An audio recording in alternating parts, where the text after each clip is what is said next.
Hello. প্রিয় উচ্চ মাধ্যমিকের শিক্ষার্থীরা, আমরা গত ক্লাসে আমরা তোমাদের সাথে আলোচনা করছিলাম কন্ট্যাক্ট ফোর্স। তোমাদের ফিজিক্স নিউটনিয়ান বলবিদ্যার একটা খুব ইম্পর্টেন্ট টপিক। এটার উপর একটা প্রবলেম আমরা সলভ করছিলাম। তো আজকেও কন্ট্যাক্ট ফোর্সের একটা প্রবলেম সলভ করব। গত দিনের থেকে একটু ডিফিকাল্ট, খুব বেশি না। একটা নতুন ফিচার খালি অ্যাড হয়েছে আগের প্রবলেমটাতে। তো আগে প্রবলেম স্টেটমেন্ট একবার চেক করে আসি, তাহলে আমরা বুঝতে পারবো কি হচ্ছে ঘটনা। গত লেকচার বা গত ভিডিওর প্রবলেমটা তোমরা যারা দেখো না তারা দেখে নিতে পারো। এই প্রবলেমটা করানো হয়েছিল। সেখানে দুইটা বস্তু যাদের কানেক্টেড, অর্থাৎ একটা বস্তুর সাথে একটা বস্তু লাগানো আছে, তাদেরকে 12 নিউটন একটা বল প্রযুক্ত হওয়ার পরে জিজ্ঞেস করা হয়েছিল যে এদের একটা বস্তু আর একটা বস্তুর উপর কি পরিমাণ বল প্রয়োগ করতেছে, অর্থাৎ তাদের কন্ট্যাক্ট ফোর্স। এটাকে আমরা বলি কন্ট্যাক্ট ফোর্স। দুটা বস্তু যখন কন্ট্যাক্ট থাকে, একটা কন্ট্যাক্টেড থাকলে তারা একটা আরেকটার উপর যে বল প্রয়োগ প্রয়োগ করে তাকে আমরা বলি কন্ট্যাক্ট ফোর্স। সেই কন্ট্যাক্ট ফোর্সের মানটা আমরা জানতে চাইছিলাম। তো সেটা করার টেকনিক আমরা দেখছিলাম, প্লাস সেই টেকনিকগুলো ব্যবহার করব। কিন্তু নতুন একটা ফিচার অ্যাড করছি প্রবলেমে, সেটা হচ্ছে আজকের প্রবলেমটা দেখে আসলে বুঝবা যে এই দিকেও একটা ফোর্স আছে। আগেরটা তো শুধু একদিকে ফোর্স ছিল, এখন দুই দিকেই ফোর্স বিদ্যমান। সেই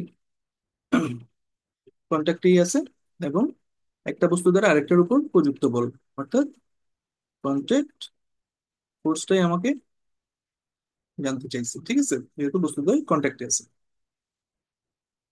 এটা করার প্রথম কয়েকটা কাজ ক্লিয়ার করে নিতে হবে।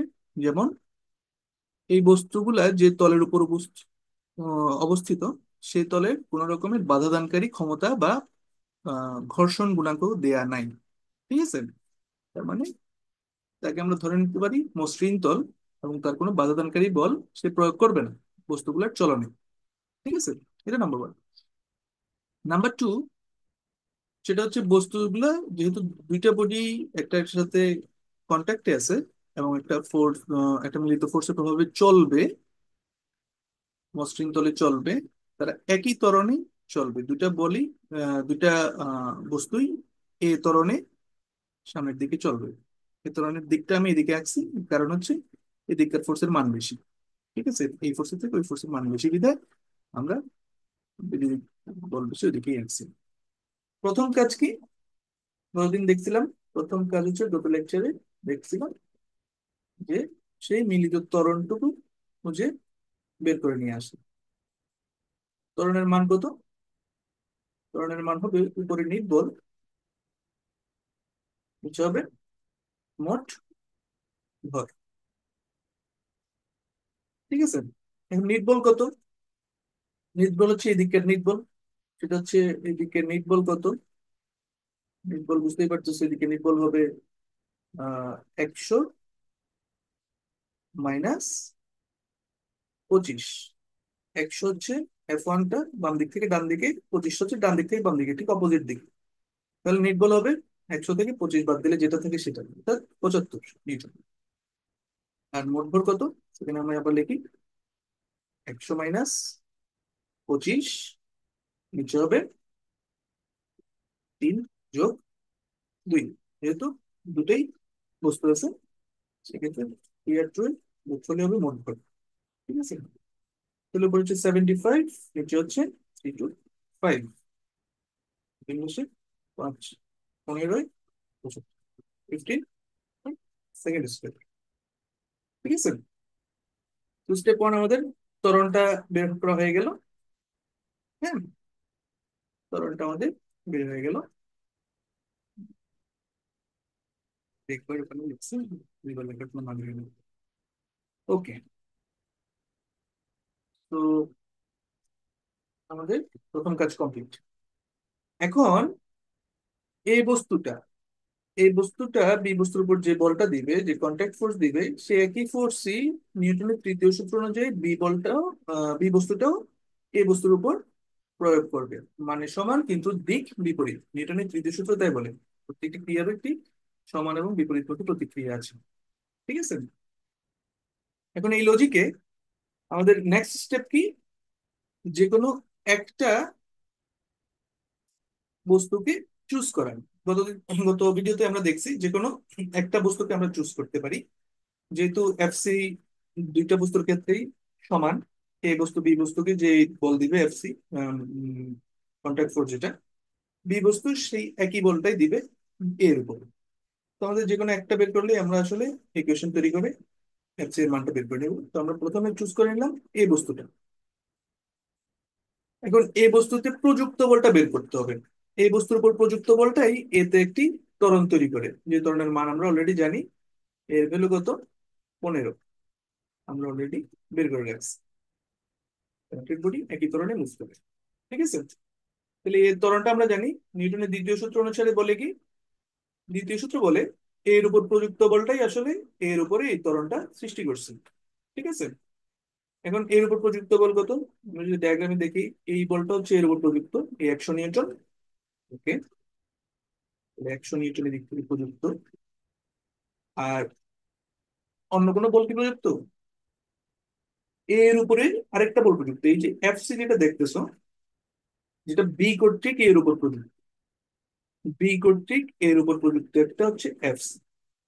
এই দুইটা কেবলমাত্র এর উপর প্রযুক্ত। ঠিক আছে, আবার বলতেছি এইএফসি না, কিন্তু এটা কিন্তু এ কর্তৃক প্রযুক্ত, এর উপর প্রযুক্ত না। নিউটনের দ্বিতীয় সূত্র কিন্তু বলে কোন বস্তুর উপর প্রযুক্ত। তো উপর প্রযুক্ত এই কথাটা, উপর কথাটা আছে এখানে। ঠিক আছে, তার মানে সেটাই আমাদের এখানে দেখতেছি। এর উপর প্রযুক্ত কোনটা? 100 নিউটন বাম দিক থেকে ডান দিকে, আর এফসি ডান দিক থেকে বাম দিকে। তাহলে সেই বলটাই তাকে ত্বরণ তৈরি করছে। তাহলে সামেশন অফ এফ সমান এম এ যদি এই ফর্মুলাতে ফিট করি, কি আসতেছে? 100 নিউটন ত্বরণের দিকে মাইনাস এফসি ত্বরণের বিপরীত দিকে, সেটা এগুলাই কি করছে? ত্বরণটা তৈরি করছে। এখানকার এমটা কার এম? এই বস্তুটার এম। ঠিক আছে, তাহলে এই বস্তুটার এম কত? আমরা ডায়াগ্রামটা এখানে দেখতেছি 3 কেজি এই বস্তুটার এম। তারপর আমি ডায়াগ্রামটা কপি করে এখানে আবার পেস্ট করে নিয়ে আসি। ডায়াগ্রামটা কপি করে এখানে পেস্ট করি, সরি।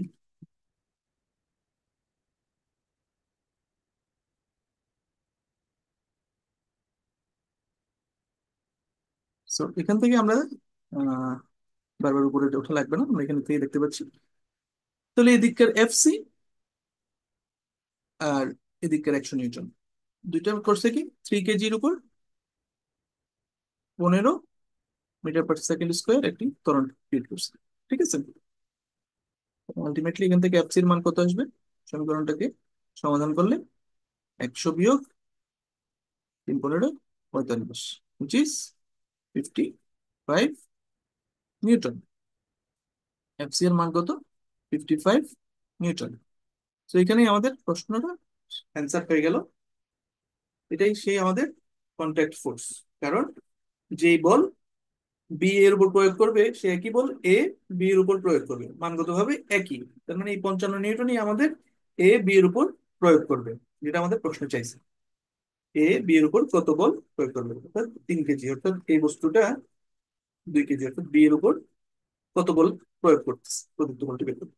ঠিক আছে, তো তোমাদের যদি অবিশ্বাস থেকে থাকে যে এটা তো আমরা বের করছি ডান দিক থেকে বাম দিকের এফসিটা, অর্থাৎ এই ডান দিক থেকে বি কর্তৃক এর উপর প্রযুক্ত বলটা বের করছি, এই কর্তৃক বি এর উপর প্রযুক্ত বল তো এইটা, সেটাও তোমরা বের করে নিতে পারো যদি তোমরা বি কে চুজ করে নাও। So if we choose B, তাহলে কি পাচ্ছি আমরা? দেখো, এটা দরকার নাই, তারপর আমি করে দেখাচ্ছি। বি তে প্রযুক্ত বল কি আছে? বাম দিক থেকে ডান দিকে এখানে এফসি এই কর্তৃক প্রযুক্ত বল, আর ডান দিক থেকে বাম দিকে এদিকে 25 নিউটনের একটা প্রযুক্ত বল। এই দুইয়ের মিলিত প্রভাবে এখানে এ ত্বরণ, which is 15 metre per second square, এটা তৈরি করছে। ঠিক আছে, সো এখানে তুমি যদি সামেশন অফ এফ সমান বি বস্তুটার ভর ইন্টু বি বস্তুটার ত্বরণ যদি অ্যাপ্লাই করো, তাহলে আমরা এফ সি এর মান পেয়ে যাবো কিভাবে? এখানে এফ সি দিকে ত্বরণটা আছে, এফ সি মাইনাস 25 হবে। এম বি এর মান কত? এম বি এর মান হচ্ছে 2 কেজি। 2 কেজি টু ইন্টু এ, এ মানে 15। ঠিক আছে। তো সেখান থেকে তোমরা বুঝতেই পারতেছো এফ সি এর মান কত হবে। 15 × 2 = 30, আর ওই পাশ থেকে 25 এসে যোগ হবে, which is 55 নিউটন। সো আমরা যেটা দেখতে পাচ্ছি, যে এফসিটা আমরা এ বস্তু চুজ করে পেয়েছি, সে একই এফসি আমরা বি বস্তুটাকে চুজ করেও পেয়েছি। তার মানে নিউটনের তৃতীয় সূত্রটা এখানে 100% কাজ করতেছে এবং সবসময় কাজ করবে। ঠিক আছে। কখনো যদি কাজ না করে তাহলে মনে করবা তোমার ক্যালকুলেশনে ভুল হচ্ছে, নিউটনের থার্ড ল যদি কাজ না করে কোনোভাবে। সো এই হচ্ছে আমাদের মোটামুটি এই ধরনের প্রবলেম সলভ করার টেকনিক। আমরা ভিডিওটা আরেকবার দেখে নিতে পারো তোমরা যদি প্রথমবারে না বুঝো। সো আমরা প্রথমে ত্বরণ বের করছিলাম, দেন যে কোনো একটা বস্তু চুজ করে আমরা ওই বস্তুর উপর প্রযুক্ত বল সমান ওই বস্তুটার ভর ইনটু ত্বরণ দিয়ে আমাদের এফসি অর্থাৎ কন্ট্যাক্ট ফোর্সটা বের করে নিই। ঠিক আছে। সো এরপরের দিন আমরা এরপরের লেকচারে তোমরা দেখবা যখন আরেকটু কমপ্লেক্সিটি অ্যাড করা হবে, সেটা হচ্ছে এই তল যেটার উপরে বস্তুদ্বয় আছে, এই তলে আমরা একটা ঘর্ষণ গুণাঙ্ক অ্যাড করি, অর্থাৎ তার একটা বাধাদানকারী ক্ষমতা আছে, এই ক্ষমতাটা আমরা অ্যাড করে দেখবো যে কিভাবে আমাদের এই ধরনের প্রবলেম সলভ করতে হয়। তো ততদিন পর্যন্ত ভালো থাকো। আশা করি দেখবা তোমরা নেক্সট লেকচারও, নেক্সট ভিডিওটা। তো বেস্ট অফ লাক, তোমরা প্র্যাকটিস করো। আজকের মতো এখানেই সমাপ্ত।